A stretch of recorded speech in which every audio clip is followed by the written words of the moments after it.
A paz do Senhor para a amada igreja. Amém. Feliz de estar aqui, junto com essa querida igreja, que é minha igreja também. Estar aqui com os meus amigos e amigas. Honrado pelo convite feito pelo pastor Davi, por ser uma noite muito particular da igreja, de ação de graça, por sua história, por seu aniversário. Estava ainda há pouco lá na igreja, consegui ficar até metade do culto, apresentando minha netinha também. Hoje ela foi apresentada a Deus. E eu queria que você abrisse a sua Bíblia no livro de Cantares de Salomão, ou Cântico dos Cânticos, ou Cânticos, é um livro que ele tem nomes diferentes, né, dependendo da sua tradução, da sua versão.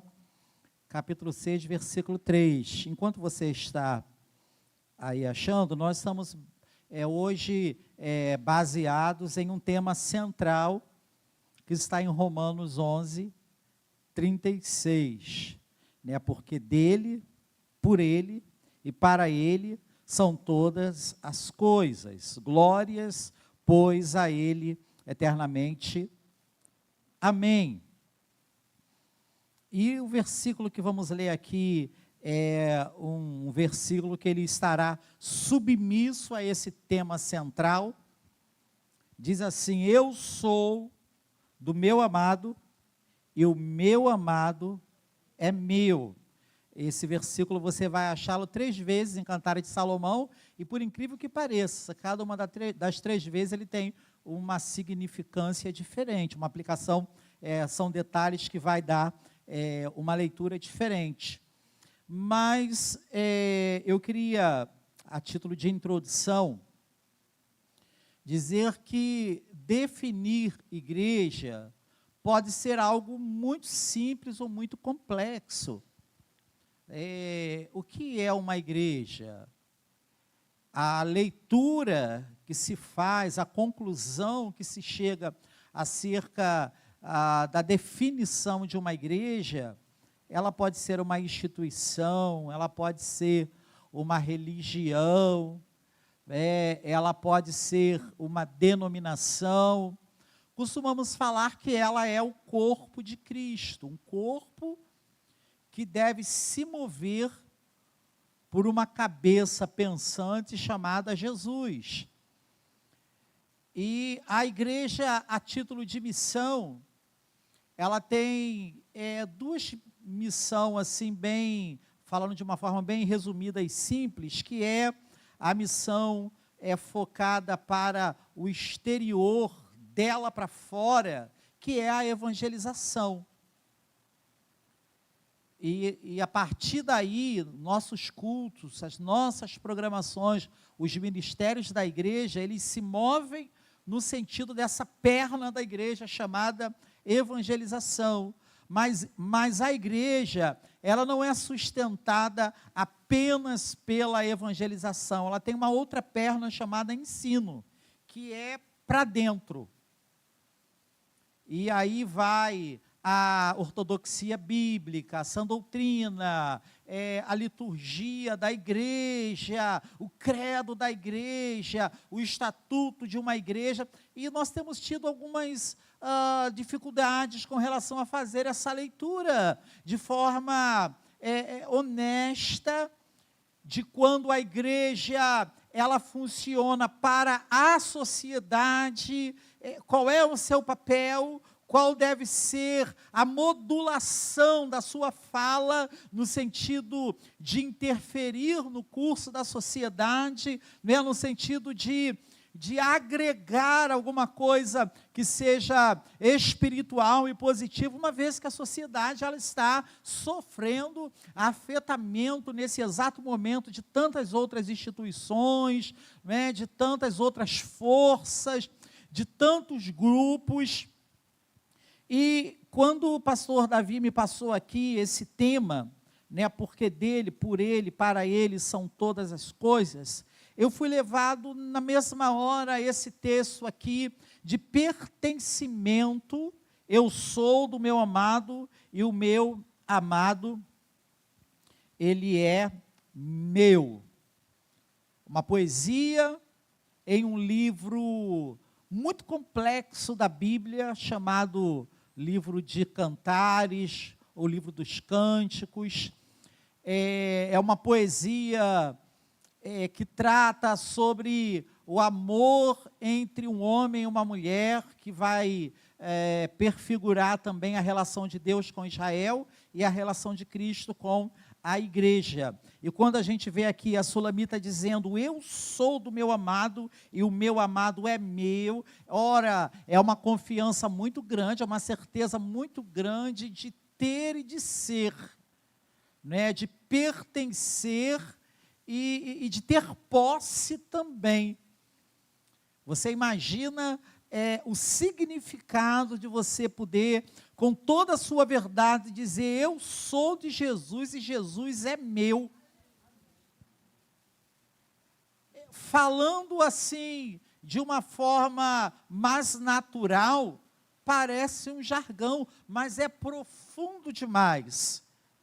A título, não estou falando agora no coletivo, mas individualmente, ser de Jesus e tê-lo é algo muito profundo. Então eu queria aqui falar com você, dentro do tema aqui que o Senhor revelou a essa igreja, dele, por ele, para ele, eu queria falar sobre pertencer, obedecer e seguir. O apóstolo Paulo aqui, quando ele se reporta aos romanos, ele diz primeiro, porque dele. Ora, ele está tentando dar à igreja o significado, uma leitura acerca da sua missão. Ele está tentando deixar alguns fundamentos estabelecidos na igreja. Então ele diz, porque dele. Então, significado dele, que pertence, que é particular de, que diz respeito a algo ou a alguém. A primeira lição que podemos aprender aqui nesta noite, olhando aqui por essa definição dele, é exatamente a noção de pertencimento, de quem verdadeiramente é o dono de sua vida. E vida é algo muito amplo. A vida, na nossa vida, está a nossa família, está o nosso trabalho, estão as nossas amizades, a nossa vida natural, a nossa vida espiritual, o nosso ministério. Vida é algo muito complexo. E a primeira proposta aqui é de que, como igreja, você tenha noção de pertencimento. Então nós partimos daí, para que essa igreja, nesse tempo tão veloz, tão agitado, tão cheio de iniquidades, de incertezas, como o tempo que vivemos, a igreja ela possa ser uma voz diferenciada. Quando a igreja, ela está sendo, isso é um fenômeno muito contemporâneo, a igreja, ela está sendo estrategicamente convidada para sair do seu eixo e ela começar a ter uma voz militante demais. Uma fala para a sociedade perigosamente militante, acerca de alguns rudimentos, de algumas doutrinações bíblicas, que o apóstolo Paulo fez isso aqui, que os pais da igreja se esforçaram muito para que a igreja ela pudesse entender o seu pertencimento. Então, se eu sou de Jesus, se Ele é o cabeça, eu preciso me mover por Ele, eu preciso sofrer influência dEle, eu preciso, o máximo possível, gabaritar as minhas atitudes e as minhas ações acerca da expectativa dEle. É aquela conhecida e velha análise, o que faria Jesus em meu lugar? Que leitura ele faria de um determinado fenômeno social? Como ele se portaria? Como ele agregaria o reino? Como ele traria ou transportaria a glória de Deus para um caos social? Como seria a sua postura diante de determinada crise? Então veja, querido, que quando o apóstolo Paulo, ele está dizendo, porque dele, estou aqui ratificando de que o que devemos aprender é pertencimento. Quando estamos dentro de um contexto de culto, de religiosidade, isso pode parecer muito óbvio, mas o nosso eu, a centralidade do homem, a nossa personalidade, a nossa vontade, o nosso temperamento, as nossas experiências de vivência, aquilo que nos influenciou em nossa caminhada, ora, muitas vezes está duelando com esse ser pensante, cabeça da igreja, chamado Jesus, e rapidamente nós podemos nos comportar como se ele não fosse o nosso dono. Até porque o ser humano ele tem essa inclinação, acerca da qual muito precocemente o adversário conseguiu entender. Foi a forma que ele acessou Adão e Eva lá no começo, exatamente propondo de que ele fosse igual a Deus, de que eles fossem igual ao Senhor, e relativizando aquilo que Deus falou. Ele faz a primeira abordagem a Eva, e ele diz, não é assim que Deus disse, que você pode comer de toda a árvore. Aí, na primeira vez, Eva, ela foi brilhante, ela disse não foi isso que ele disse. Ele disse que eu posso comer de todas, menos de uma. Parece que Eva, né, ela iria triunfar, porque na primeira vez ela dá uma resposta brilhante, mas ele não desiste e ele diz assim, ele sabe que quando você comer, você será semelhante a ele. E aí a palavra fala, vendo Eva que o fruto era desejável para dar conhecimento, ela vai ceder, por consequência, a Adão também. E aí essa noção de pertencimento a Deus, ela vai ser totalmente adulterada, a humanidade ela vai emergir em uma nova fase, né? Ela vai descarrilhar acerca do plano, do projeto original de Deus. Cabe aqui a primeira pergunta desta noite, você é dele? Você pertence a ele? Você tem certeza de que ele é o dono de sua vida? Você tem certeza que você está habilitado de que o jugo dele esteja sobre sua vida? Essa palavra é muito agressiva. O jugo é canga.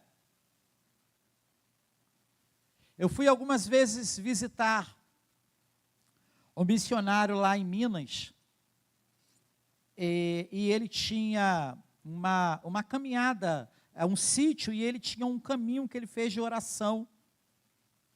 Já era um senhor bem idoso, um homem com uma história magnífica no sentido de evangelização, de implantação de igreja, um repórter também, com trabalhos brilhantes a título de literatura, e todo dia ele saía fazendo aquele caminho de oração no sítio dele, e tinha um lugar lá que tinha uma canga, aquela que colocava sobre gado mesmo, né, uma peça de madeira antiga, e ele viu uma vez um antiquário vendendo aquilo, ele comprou e ele colocou esse versículo lá, a canga do Senhor, aceitando a canga dele.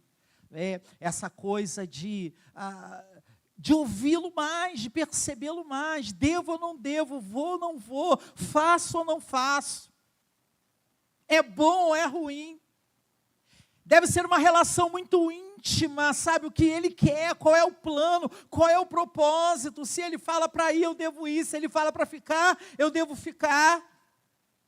E o segundo aspecto aqui que o apóstolo Paulo vai abordar é por ele.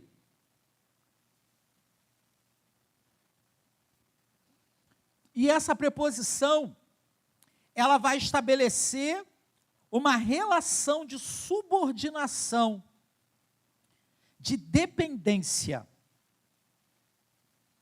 Nós já falamos dele, né, de ser dele. Jesus vai dizer no capítulo 10, versículo 27 de João, ele vai falar: as minhas ovelhas, elas ouvem a minha voz. Você pode ter o temperamento que for, a personalidade que for. Você pode ser uma pessoa muito geniosa, muito teimosinha. Você pode ser uma pessoa difícil, mas se você é ovelha, na hora que o Senhor fala, se você é dele, você conhece a voz dele.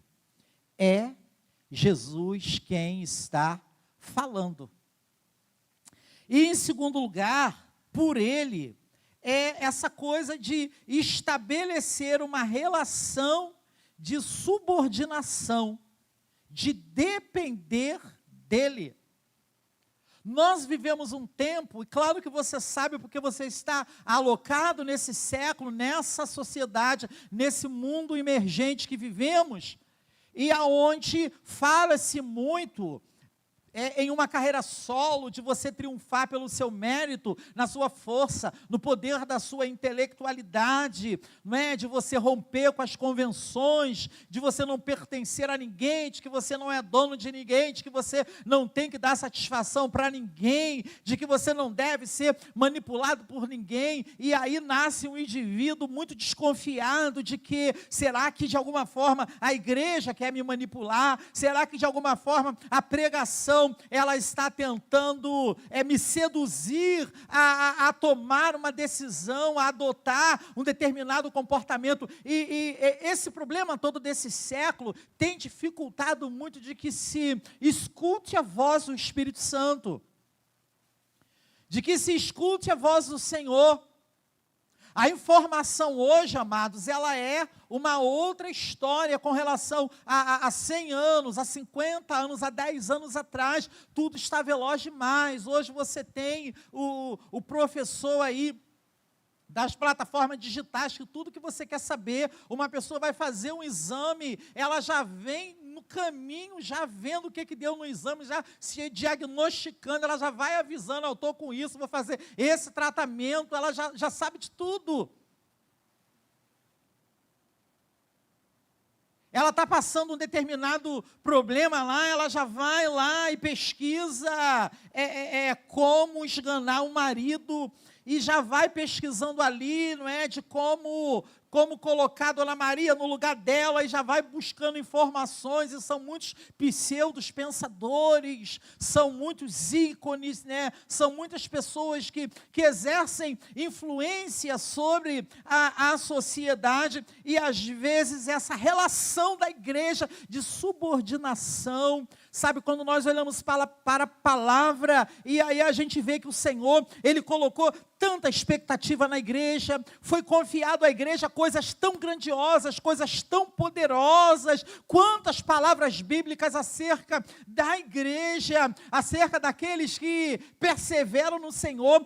Olha, a Bíblia inteira, mas vamos citar aqui, Apocalipse lá, capítulo 2, capítulo 3, acerca das cartas às igrejas da Ásia, e sempre quando encerra, fala: ó, o que vencer. E são, amados, definições maravilhosas: vai se assentar no meu trono, vai receber um novo nome, vai reger as nações, e as promessas, elas são grandiosas demais, sabe? Aquilo que o Senhor falou para a igreja. Agora, como pode um Deus ter tanta expectação, tantas expectativas em pessoas tão limitadas como eu sou, como acredito que você seja também, não é? Pessoas com seus complexos, com suas complexidades, com suas limitações. Como pode Ele colocar o coração dele na gente? Como pode Ele negar aos anjos aquilo que Ele confiou a gente? Parece que não tem lógica. Eu sempre, amados, fico imaginando assim, tentando entender essa verdade, né, de que eu falo, olha, se desce um anjo, em qualquer lugar que tenha uma aglomeração que esteja aí, cheio de câmeras, vamos pegar aí, final da Copa do Mundo, faltando 1 minuto para acabar o jogo, aí desce um anjo e fala, para a bola, desce do céu, aí faz assim, congela, aí fica todo mundo congelado. Eu vim aqui para falar de Jesus. Eu vim aqui, aí solta fogo, fica quieto. Deixa eu falar para vocês. Me escutem, terremoto na terra. Me dá uma impressão que isso seria mais eficiente. Será que Deus cometeu um equívoco? Aí você imagina, o Senhor fala, vai lá, querubim. Vai lá evangelizar. Vai lá para 25 de março, véspera de Natal. Aparece lá, rosto de leão, de águia, de boi, de homem, cheio de olho no corpo, cheio de asas, voz de trovão. O querubim vai falar assim, gente, como que eu com essa minha voz, amados, eu posso ser mais eficiente que ele? Como que eu, tão limitado, né, com as minhas enfermidades, com as minhas limitações intelectuais, como que eu posso? Então, veja, queridos, que a igreja ser subordinada a Ele, estamos nos referindo aqui a Cristo, é uma descoberta maravilhosa, porque Ele tem grandes expectativas e não se assusta do que vou dizer, nem precisa se assustar. A Bíblia é um livro revelado, ela tem um final sabido. E se você chegar lá no fim, não é que vai dar certo?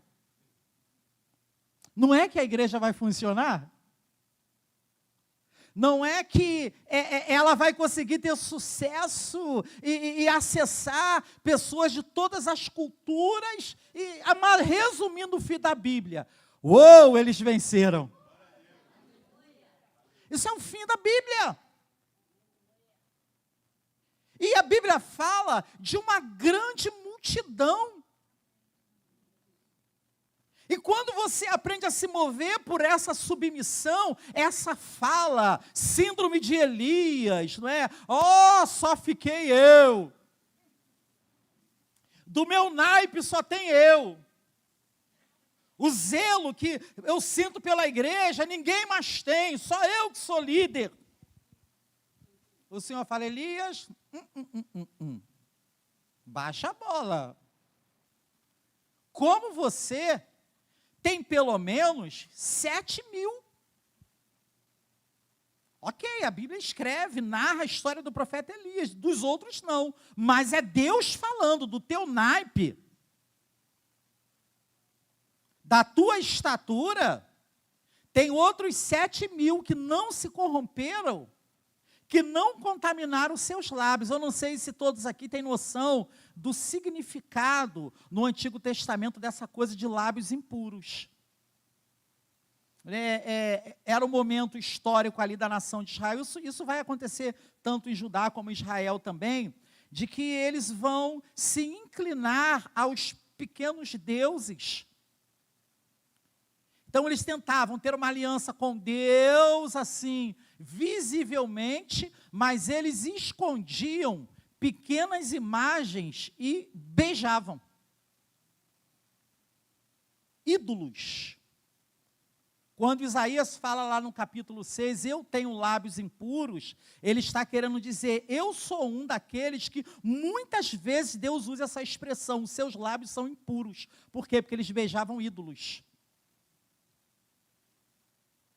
Então, meu querido e minha querida, a palavra que eu quero trazer para você aqui nesta noite é de que não se engane com a pessoa que está do seu lado, essa dona de casa, esse trabalhador, esse jovem, essa pessoa que você até conhece as deficiências dela, as limitações dela, mas se verdadeiramente ela tem Jesus no coração, o evangelho ele vai acontecer através dessa pessoa, e do seu lado está uma tocha, um potencial, sabe, nas mãos do Senhor, alguém que Deus tem levantado para fazer geração nesse tempo, como muito falamos e cantamos. E aí, queridos, quando nós falamos sobre essa preposição que estabelece uma relação de subordinação, lá em Colossenses capítulo 1, versículo 18, o apóstolo Paulo vai dizer também, ele é a cabeça do corpo, da igreja, o princípio, o primogênito dentre os mortos, para que em tudo tenha a preeminência. Querido, Jesus é o centro da igreja. O culto ele tem que ser cristocêntrico. O governo da igreja tem que ser cristocêntrico. A gente pode falar de muita coisa, nós podemos dissertar sobre muitos temas na igreja, podemos falar de teologia, podemos falar de psicologia, podemos falar de sociologia, mas a única coisa que vai impactar o pecador é Jesus.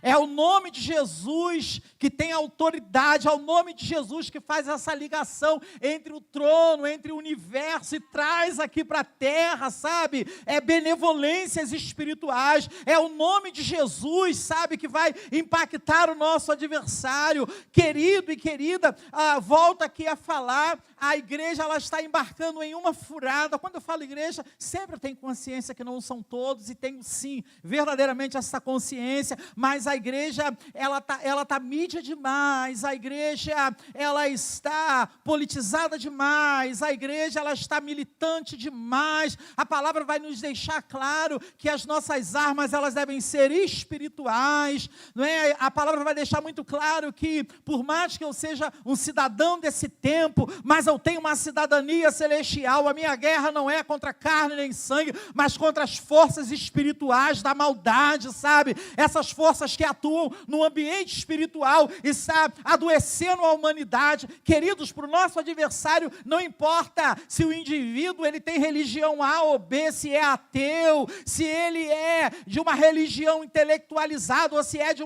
uma religião, talvez, que promova mutilação. Não importa se a pessoa vai seguir uma fé ou outra, desde que ela não siga Jesus, está bom. O desfecho da história é a mesma. É importante que a igreja aprenda a usar mais a autoridade que há no nome de Jesus. É um divisor de águas quando você descobre que sim, o nome de Jesus tem poder. Eu me lembro, muito criança, eu senti um dia uma dor de cabeça descomunal. Eu não esqueço da dor, de tão forte que foi. Era uma coisa louca, não me lembro de ter tido uma dor de cabeça tão forte como nesse dia. E eu fui lá na minha mãe e falei, mãe, eu estou morrendo de dor de cabeça, ora por mim. Eu devia ter lá meus 6, 7 anos de idade. E a minha mãe falou assim, você vai para o quarto e pede para você ficar curado em nome de Jesus. Minha mãe é dessas varoas. E aí eu fui criança. Me tranquei no quarto dela, nós éramos muito irmãos, né? Era um quarto só, dormia todo mundo junto, a casa, aquele jeito antigo, né? E eu fui para o quarto dela orar. O quarto da minha mãe era uma coisa sagrada, né? E eu me lembro que eu não sabia o que falar. Eu falei, Jesus, tira minha dor de cabeça.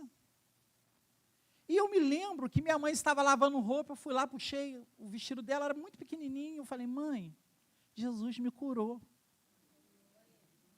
Aquela descoberta para mim, ela foi tão maravilhosa, tão real, né, olhando aqui pela ótica de uma criança, porque ali eu descobri que o nome de Jesus tinha poder. E você pode hoje descobrir que o nome de Jesus tem poder para curar a tua enfermidade, para mudar a tua história, para operar grandes milagres na sua vida. Ele não é só uma teoria, ele não é só uma personagem de livro, ele não é um mito, ele é muito mais, amados. Jesus é muito mais do que podemos imaginar. Ele é o centro da Bíblia. Você vai achar Jesus de Gênesis e Apocalipse. Sem Jesus não tem Bíblia. Sem Jesus não deveria ter culto. Sem Jesus não há cristianismo. Jesus, ele é o centro da igreja. Glória a Deus.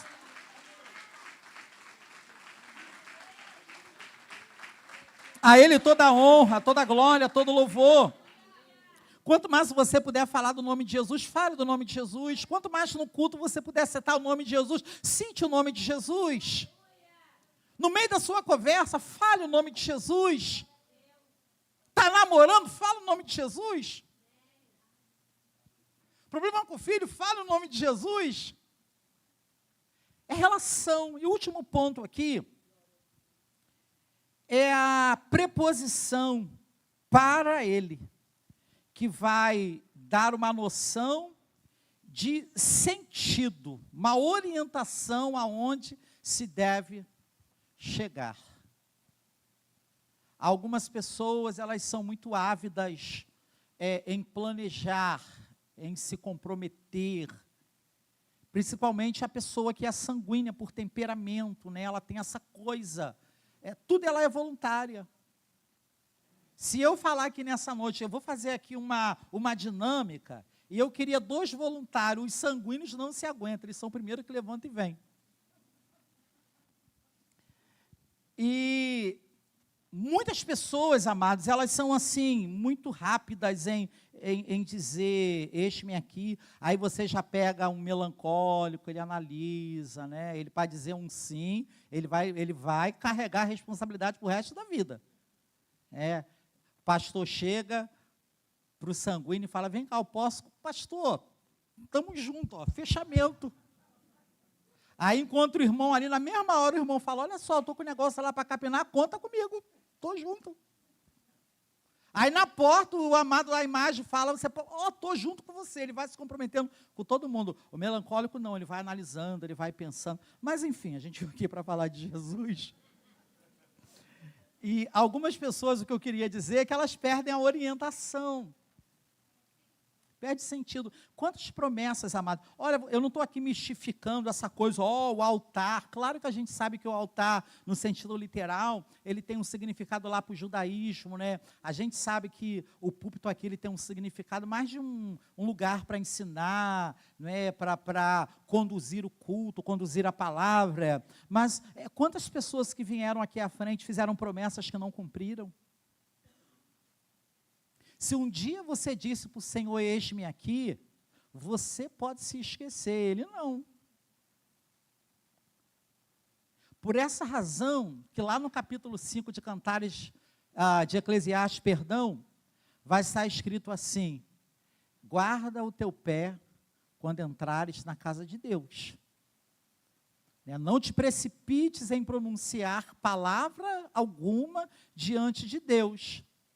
Porque Deus está no céu, você está na terra. Sejam poucas as tuas palavras. Agora, a partir do momento que o Espírito Santo te convidar, a palavra, a glória do Senhor, para que você ouse a sair do meio da multidão e dar um passo de um comprometimento, de uma entrega maior, isso é maravilhoso.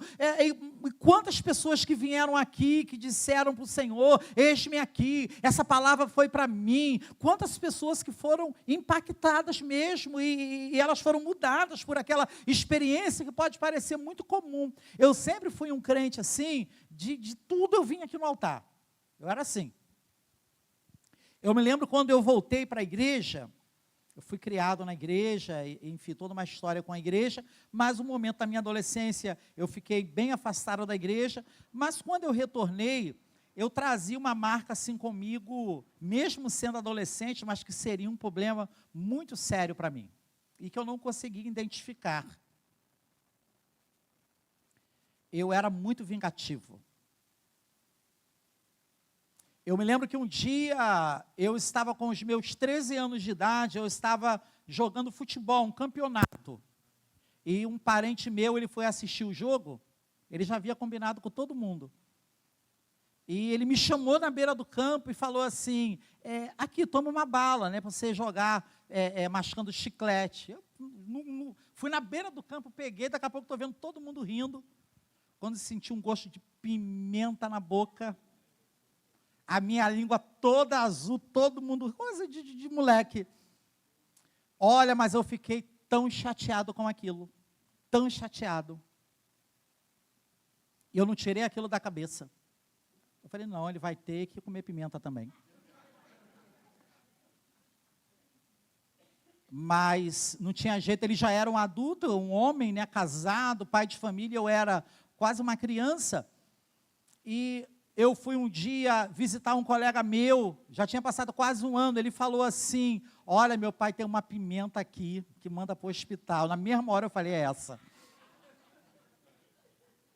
É essa. E ele estava aprendendo a tocar flauta. Eu esperei ele sair de casa, fui lá, peguei a pimenta, vapo na flauta dele.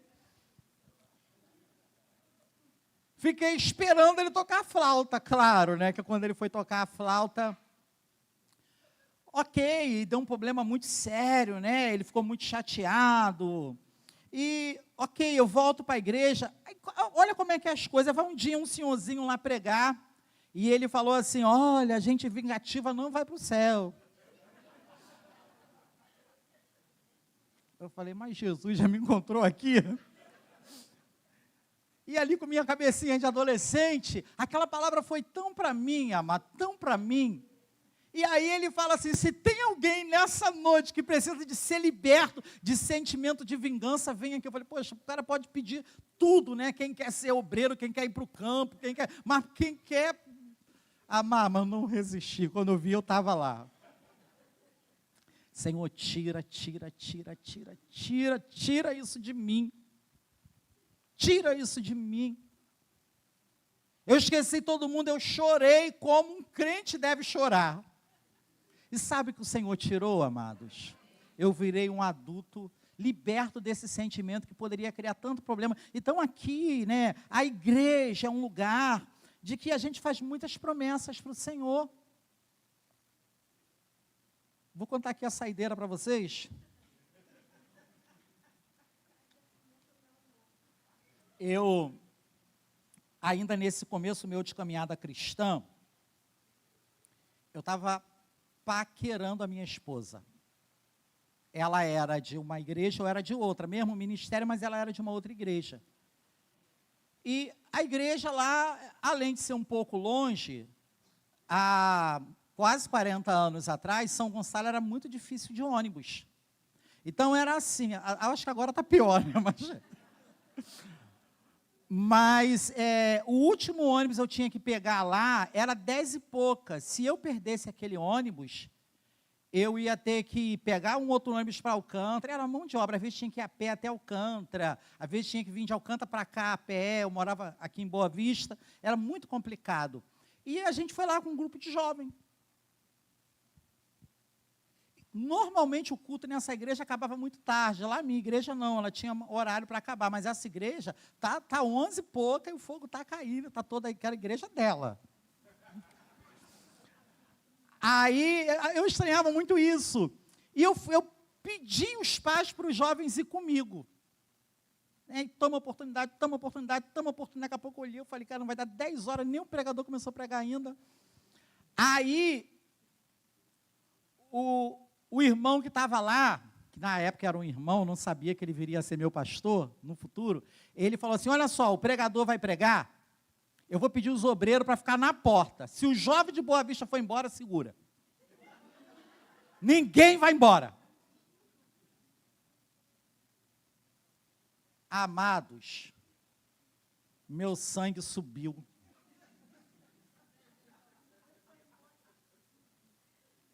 Na hora que ele começou a orar, eu fiz assim para os jovens. Aí eram uns 12, 15 jovens, saiu aquela filinha. Eu lembro até hoje a cara do obreiro. O obreiro não sabia o que fazer. Eu falei, não bota a mão em mim. É claro que ele não ia fazer isso, né? Aí ele ficou assim. Aí eu vim chateado, falei, poxa vida, né? A gente vem visitar a igreja, fala uma coisa dessa, tal. Né? Meu sangue nordestino ferveu. E aí tá bom. Aí eu fiz uma leitura daquele irmão ali. Eu falei, poxa vida, ele é muito inconveniente. Como é que fala uma coisa dessa? A gente vai lá visitar, e passou 1 ano, 2 anos, eu fui numa vigília, lá em Alcântara, sabe essas senhorinhas de vigília, que a casa dela vira quase que uma meca, eu fui lá na vigília na casa dela, quando eu chego ele está lá. Aí, a senhorinha, ela falou assim, no momento da vigília, tem gente aqui que tem ressentimento com o outro. A gente vai cantar um hino. Se você tiver alguma coisa contra alguém, ela até falou, abaixa a luz aí para ninguém ver ninguém. Você, quando chegar nessa pessoa, só solta ela quando você ama ela. E tem uns crentes que tem umas doideira maravilhosa. Maravilhosa. E eu falei, não é possível. E ele estava lá. Eu lembro até hoje a música, nunca mais escutei essa música na minha vida. Ela diz assim, o importante é amar como Cristo amou, nos ensinou. Vou te amar, vou te amar. E sai a cantalhada se abraçando. Aí eu fugindo dele, amado, fugindo. Ele não estava nem sabia que eu tinha essa treta com ele. E ele, um altão, né, fortão. Eu casei com 50 quilos, né, então eu era um palito. Quando ele chegou perto de mim, ele tem uma voz assim, ele me abraçou. Aí Deus te abençoe. Amados, eu agarrei aquele homem. E eu não consegui soltar ele. Eu falei, Senhor, como que eu vou amar? Como que eu vou amar? Senhor, me ajuda. Amado, eu estou falando de verdades, né? Eu estou falando aqui no altar do Senhor. Ele não entendeu nada, porque eu não larguei ele. E eu era assim, uma pessoa muito, resistia a muitas coisas espirituais, muito racional. Eu tenho uma característica assim, muito racional. Eu sou um pentecostal totalmente problemático, porque eu sou uma racional, mas sou pentecostal. E aí, ele vai, eu não soltei ele, amado, não sei o que o Senhor fez, eu senti um amor por aquele homem. E está lá a velhinha falando, fala que ama. Até você amar. Amado, daqui a pouco eu falei para ele, eu te amo. Minha esposa está aqui, ela sabe disso, ele virou um pai, ele depois, mais à frente, foi ordenado a pastor, virou o nosso pastor. Ele foi a pessoa, amados, que fez o nosso casamento, que botou a gente no carro dele, que pagou nossa lua de mel, sabe? Que quando minha esposa foi ter filho, era ele que levava para o hospital. Ele já partiu para o descanso, né? A gente pôde acompanhar ele. Eu fui a última pessoa a estar com ele no último momento de vida dele. E ali nasceu a nossa história. O que eu quero dizer? Que a igreja é isso. Jesus faz essas coisas. Então, o último ponto aqui fala isso, é a orientação, sentido. As coisas, elas têm que ter um sentido. O Senhor sempre quer levar você a um lugar, mas a gente às vezes quer ir para outro. Mas Ele quer levar você para um lugar, Ele tem um propósito na sua vida, Ele tem uma razão. E essa coisa aqui, não, parece que o Senhor só faz lá, parece que tem lá, amados, não, o Senhor, Ele está aqui cheio de graça e de verdade neste lugar, sabe, Ele está aqui nesta noite, habitando entre nós, pronto para te abençoar, para impactar a sua vida. Então, quando você comparece diante dele em oração e diz, eis-me aqui, leve a sério, está precisando de ajuda, e parece que o Senhor às vezes traz alguém para pregar exatamente aquilo que a gente não quer ouvir. Como que vem um cara falar de pessoa que era vingativa exatamente quando eu precisava de libertação? Eu lembro disso até hoje. E se eu fosse continuar falando, quantas vezes, amados, que eu vim diante do Senhor e ali o Senhor me impactou. Esse vir diante pode ser na sua casa, pode ser no seu carro, pode ser no seu trabalho, pode ser você lavando louça, pode ser você ajoelhado, sabe, ali no seu leito, na sua cama. Amados, por fim, quando nós falamos de para Ele, é o significado da nossa caminhada cristã. Eu estou fazendo para Ele. É alvo. Aqui, olha só, cadê aquele desenho que estava aqui do tema? Eu achei muito interessante a questão, está aqui. Está aqui. Dele, por ele, para ele. Então você vê que é uma implosão, é para dentro. Até chegar na cruz. Até chegar em Jesus. Sabe, até que seja selado essa relação. Queridos, é a palavra que eu quero deixar aqui para essa amada igreja. Longe de mim ter a pretensão de ensinar qualquer coisa a vocês, eu sei que é uma igreja muito bem orientada, mas está aqui compartilhando acerca daquilo que o Senhor ministrou ao meu coração. E eu tenho isso com muita responsabilidade. Eu sou professor de homilética há muitos anos. Estou sempre fazendo seminário, sempre lecionando também, e sempre que um aluno fala assim para mim, no caso, se reportando a mim como professor, fala assim, professor, o que eu faço para quando eu for pregar eu não ficar nervoso? Eu falo, não sei. Porque para mim é um temor muito grande quando eu tenho que ministrar a palavra, é muita responsabilidade. Então, estou aqui com muito temor trazendo a palavra. Eu queria que você ficasse de pé, queria fazer uma oração, com a permissão aqui do pastor. Eu queria orar junto com você, abençoar em Cristo essa igreja, 14 anos de história, que Deus continue fazendo coisas aqui extraordinárias neste lugar, impactando vidas e usando também vidas para que outras sejam impactadas. Senhor Deus,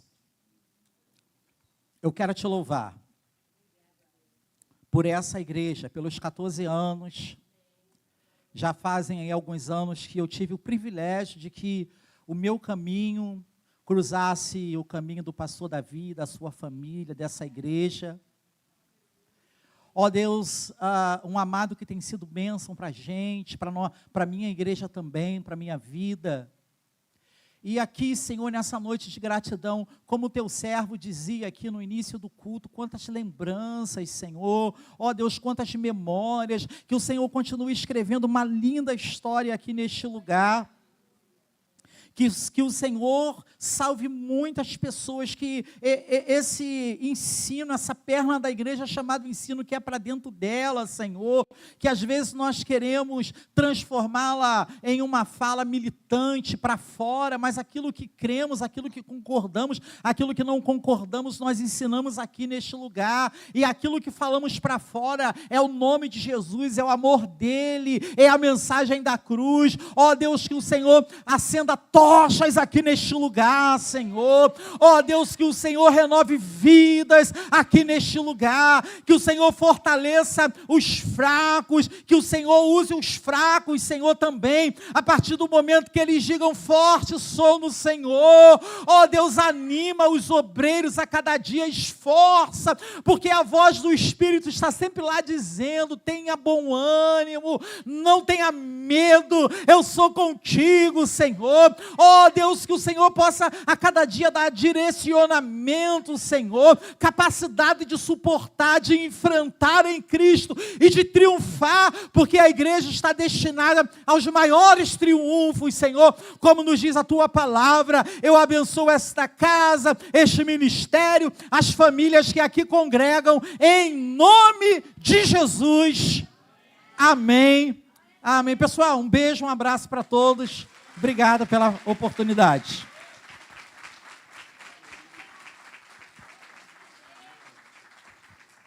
Eu queria só